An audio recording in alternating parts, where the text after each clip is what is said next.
In today's presentation, we will cover Section 117-45 of the Cherokee Code, the Standards of Ethical Conduct. It is the policy of the Eastern Band of Cherokee Indians that high moral and ethical standards among the elected officials, appointed officials, and executive staff employees are necessary in order to eliminate conflicts of interest in tribal offices, improve standards of tribal service, preserve the sacred public trust, promote and strengthen the faith and confidence of enrolled members in their government. The Code of Ethics provides a mechanism whereby the tribe may hold such officials accountable for their conduct in performing the duties and responsibilities of their tribal office. Who does the Code of Ethics apply to? Fundamentally, it applies to you as a tribal official, but it also affects the members of your immediate family. 117-45 defines immediate family as your parents, your spouse, your siblings, or your children. How is the Code of Ethics structured? The Code of Ethics is divided into two sections. There are 3 absolute prohibitions and then 16 minimum standards. The first absolute prohibition is you will not participate in the selection, award, or administration of a contract if you have a conflict of interest. You or your immediate family will not solicit or accept gratuities, favors, or anything of monetary value from contractors, potential contractors, or subcontractors. You will not enter into any contract directly or through a business entity in which you have an interest in for services or goods of the tribe for the purpose of either receiving or providing services or goods. This does not apply to programs available to all tribal members. We will now talk about the minimum standards. The first is you will treat service to the EBCI as a sacred public trust with fiduciary responsibility by upholding and acting in accordance with the laws of the EBCI and engaging in the proper governance of the EBCI. You will not allow financial interest to conflict with the conscientious performance of obligations inherent to your office.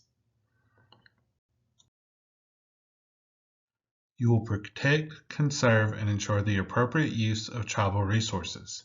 Tribal resources refers to land, physical property, and services owned, provided, distributed, administered, or allocated by tribal officials that have been paid for, subsidized, or otherwise acquired by the offices and agencies of the EBCI, funds and other financial assets of the EBCI, and other tribal materials made available to tribal officials while acting in an official capacity, which includes documentation, communications, and other records made available to a tribal official.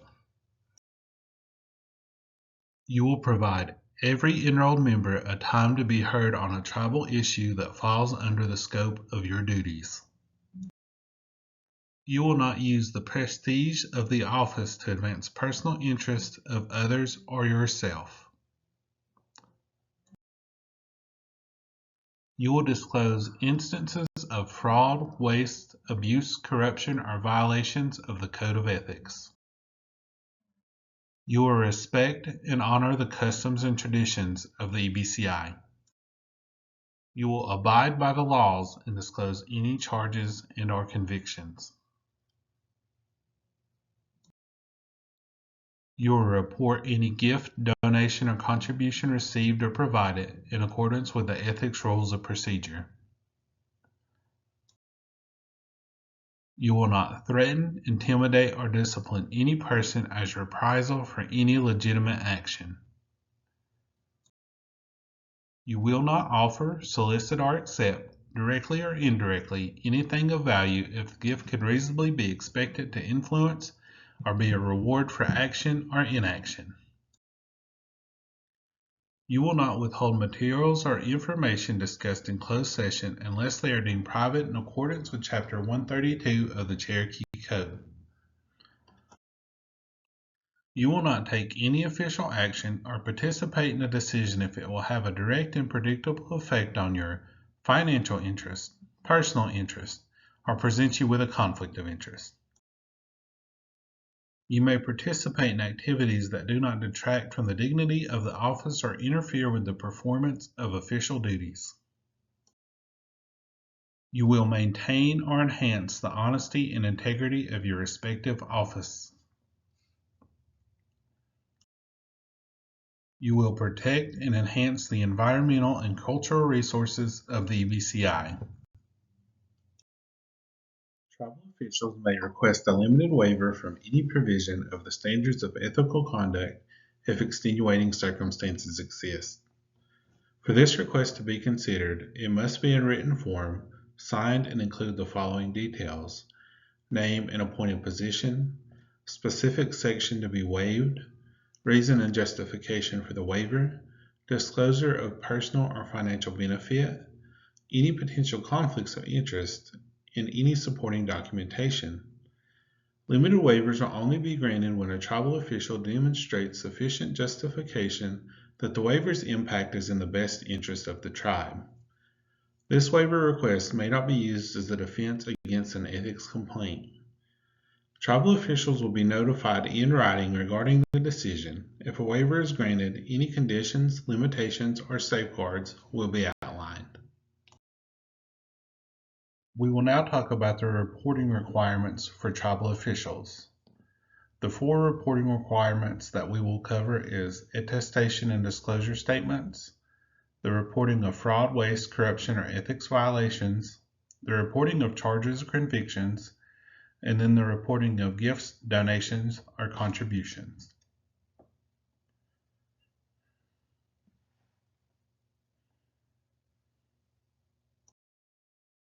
As a tribal official, you will file an attestation and disclosure statement with the Office of Internal Audit and Ethics upon election or appointment and no later than October 15th of every year thereafter. The attestation and disclosure statement must be on a form prescribed by the Office of Internal Audit and Ethics and must include the following: a statement that the tribal official received, read, understands, and will abide by the Code of Ethics.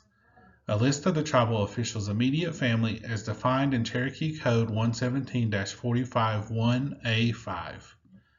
A list of businesses or entities in which the tribal official or immediate family has a personal interest as defined in Cherokee Code 117-45-1A3.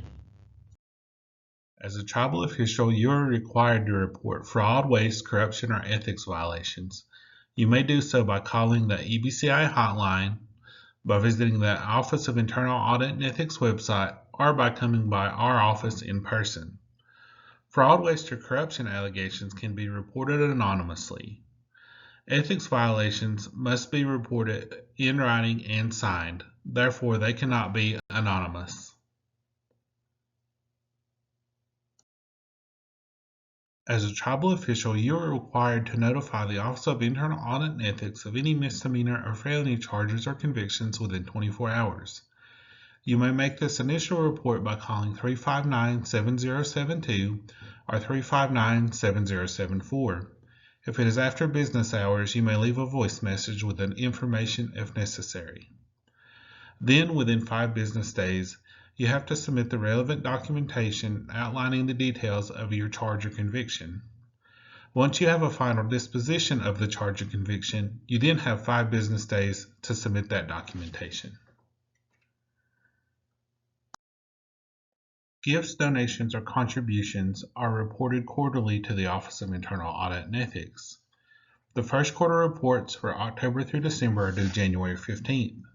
Second quarter reports for January through March are due April 15th. Third quarter reports for April through June are due July 15th. Fourth quarter reports for July through September are due October 15th. These days will only change if they fall on a weekend or a tribal holiday. If that occurs, they will then be moved to the next business day when the tribe is open. You must complete a gift reporting form even if you do not give or receive gifts, donations, or contributions during the quarter.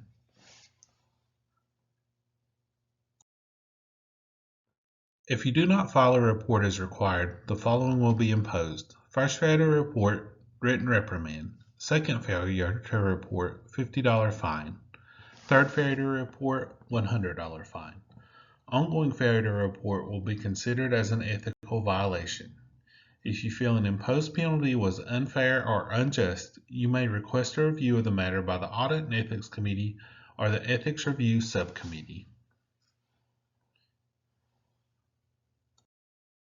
This slide presents the ethics complaint process, followed by the Office of Internal Audit and Ethics when we receive an ethics complaint. Once the complaint is received, ethics staff will do a review for completeness and jurisdiction. If all the criteria is satisfied, then the complaint is sent to the tribal official that the complaint is against, and they have 15 business days to submit a written response. If they do submit a written response, then the response and the complaint is reviewed by the Ethics Review Subcommittee, and they make a determination of the need for an investigation. If there is no need for an investigation, then the complainant and the respondent are notified by letter and the complaint is dismissed. If there is need for an investigation, then ethics staff will conduct interviews, gather any evidence, any documents, and any video recordings there may be that pertain to this incident. They will then prepare a findings of fact and present that to the Ethics Review Subcommittee. The Ethics Review Subcommittee will then make a determination of probable cause of an ethics violation. If they determine that there is probable cause of an ethics violation, then the findings of fact is forwarded to the Full Audit and Ethics Committee. The Full Audit and Ethics Committee then makes a final determination that if there is a violation of the Code of Ethics. If they determine that there is a violation of the Code of Ethics, then the next slide will lay out those penalties. What happens if you violate the Code of Ethics? If the Audit and Ethics Committee finds by clear and convincing evidence that a violation has been committed, a monetary fine shall be assessed. The committee shall take the severity of the violation and any previous ethics violations into account when determining the amount of the fine. In addition to a monetary fine, the Audit and Ethics Committee may impose or recommend a corrective action on the tribal official. Advisory opinions are used by the Office of Internal Audit and Ethics to clarify our interpretation of the Code of Ethics. The Audit and Ethics Committee or the Ethics Review Subcommittee will issue a written advisory opinion to any person defined as a tribal official. Only those defined as tribal officials in 117-45 can request an advisory opinion. The information needed in an advisory opinion request is your name, address, and telephone number, your office or appointment held, and the factual basis of your request. An advisory opinion request must be in writing and may be submitted via mail, hand-delivered to our office, or emailed directly to our office. The office has a form for advisory opinion request, but your request does not need to be on this form as long as it includes all of this information. Once an advisory opinion is finalized and approved by the Audit and Ethics Committee, it will be sent directly to you as the requesting party. Then a generalized version will be published on the Office of Internal Audit and Ethics website. The final slide is the contact information for the ethics staff. If you have any questions, please feel free to contact us. Thank you for your time.